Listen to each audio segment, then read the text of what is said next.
Hi there, everybody. Welcome back. This is some useful content. I'm Dr. Bruce Crawford. I am a board-certified urogynecologist, and I created the Pilates method of pelvic floor fitness training. All most people know about pelvic floor exercise is that it's a good idea to do your Kegel exercises. Sadly, this is totally inadequate, antiquated information, and today we're going to do something about that. Are you ready? Let's get started.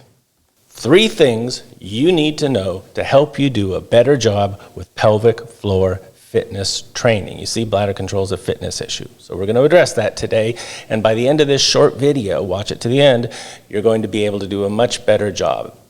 Let's get started. So the first thing we need to talk about is why. Why should we do or even think about doing pelvic floor exercise? Well, I don't think we need one more research project that tells us pelvic floor exercise is important, but it would help if we knew what the pelvic floor was. Most people don't even seem to be aware that they have a pelvic floor, much less what it does. And so this slide kind of illustrates what the pelvic floor is, and then I'll talk about what the pelvic floor does. So we're looking at the pelvis from below. And so this is the urethra, this is the vagina, this is the anus, and these muscles on either side are the pelvic floor muscles. It's kind of a broad span of muscle, but this segment right here, the one closest to the midline, is the pubococcygeus. That's the one we're really interested in. We're interested in getting the pubococcygeus stronger and faster. It's not just about strength, you see, it's about strength, frequency of activation, but also how many of the muscle fibers in the pelvic floor contract every time you do an intentional pelvic floor contraction. The thing is, the pelvic floor affects bladder function in a couple of different ways. The first and most obvious way is a mechanical effect. When the pelvic floor contracts, it kind of snugs the urethra up against the back of the pubic bone and compresses the urethra a little bit, effectively increasing the pressure in the urethra so that the pressure in the urethra stays above the pressure in the bladder. As long as that's true, urine stays in the bladder. But if the pressure in the urethra, when you cough or sneeze or laugh or run or jump or what have you, if the pressure in the urethra drops below the pressure in the bladder, you know what happens. You leak urine. And so the first effect of the pelvic floor is a mechanical effect. Now, it just so happens that you're hardwired to contract your pelvic floor, whether you want to or not, every time you cough, sneeze, laugh, run, and jump. And when the pelvic floor is doing what it's supposed to do, when it's strong enough and fast enough, it contracts enough. It contracts enough to keep the pressure in the urethra above the pressure in the bladder and keep you continent, to keep you dry.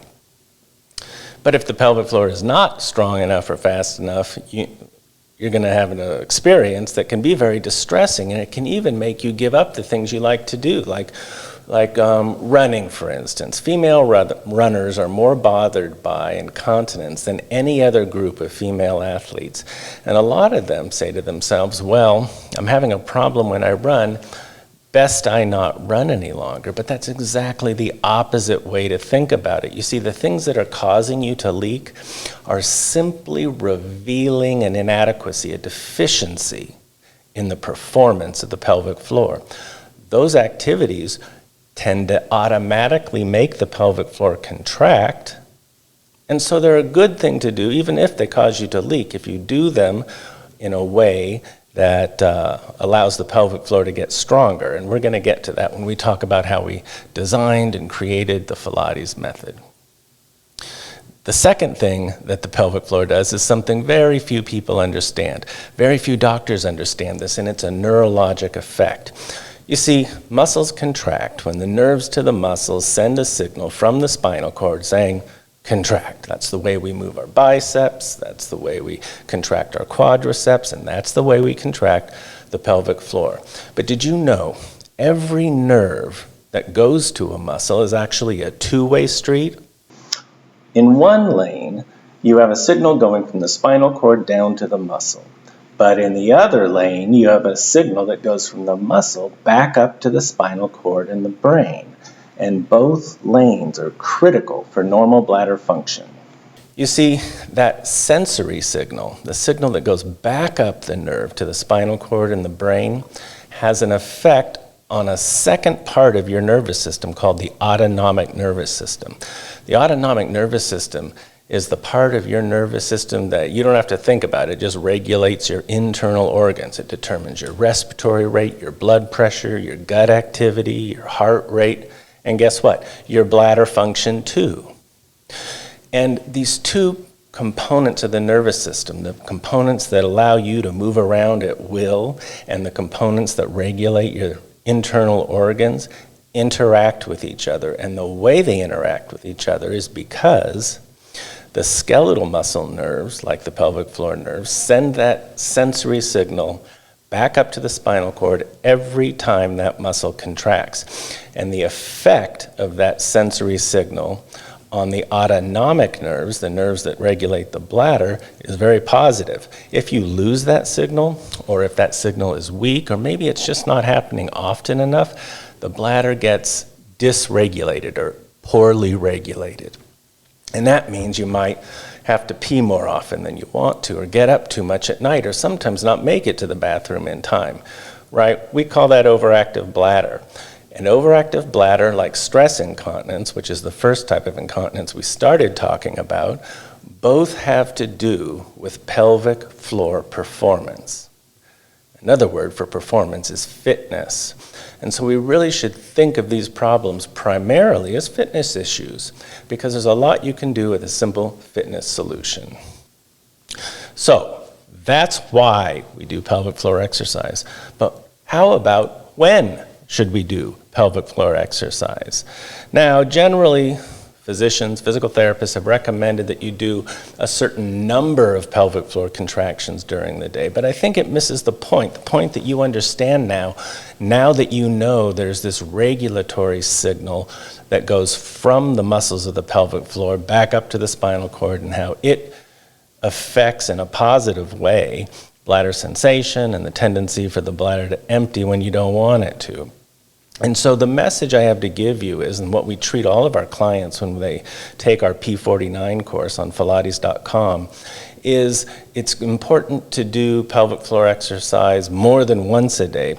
Now, generally, we recommend 5 minutes before bed and 5 minutes when you first get up in the morning. But you certainly can do more if you're inclined to do so. And ultimately, what our clients come to understand is that Pilates is about functional movement. It's about learning to move differently all the time, moving from your core, and the pelvic floor is the floor of the core, learning to move from your core such that you're always getting pelvic floor activation. You're always creating that favorable signal from the pelvic floor muscles to the bladder that are going to give you more normal bladder function.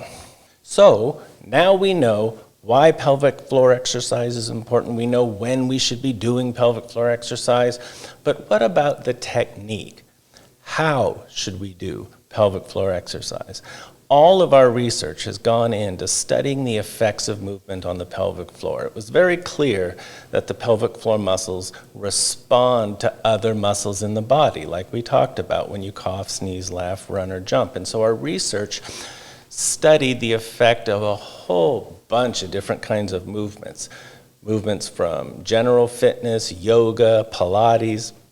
In fact, that's how the program got its name, because we kind of just stuck an F in the word Pilates to make pelvic floor Pilates or Pilates. No one can say it correctly, but it's too late to change it.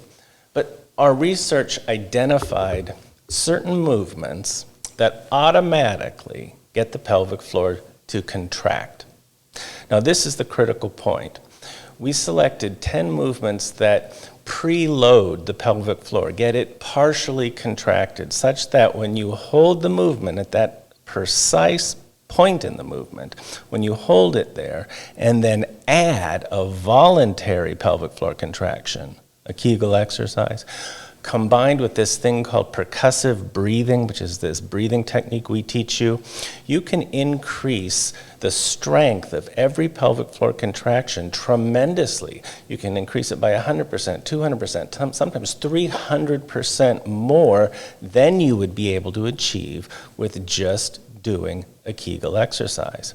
Now, we also believe that this particular technique, which takes advantage of a exercise physiology principle called plyometrics, we also believe that it gets all those muscle cells to fire at the same time. It synchronizes the event, so you get not only a more powerful pelvic floor contraction, but more signal moving back up the lane, the sensory lane of the pelvic nerve to the spinal cord, and then provide the ability for that signal to have a favorable effect on the autonomic nerves that regulate the bladder. And so what we found is our clients get better, and they get better quickly. 80% of our clients report being at least 50% improved in 28 days of training, and that's based on their subjective experience, but also bladder diaries and symptom questionnaires. And so it's certainly worthwhile. Now, Pilates isn't a substitute for health care, but it is for many people, and has been, a way to avoid taking medication, or perhaps a way to avoid having a surgery for urinary incontinence. And maybe you'd like to give us a chance. Go to Pilates.com, check it out. P49 is available for you. I'd appreciate it if you'd subscribe to this channel, like the video. There's a notification bell that everybody wants you to click and ring. I do too.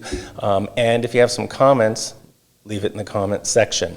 We'll see you soon. I'm Dr. Bruce Crawford. Thank you very much.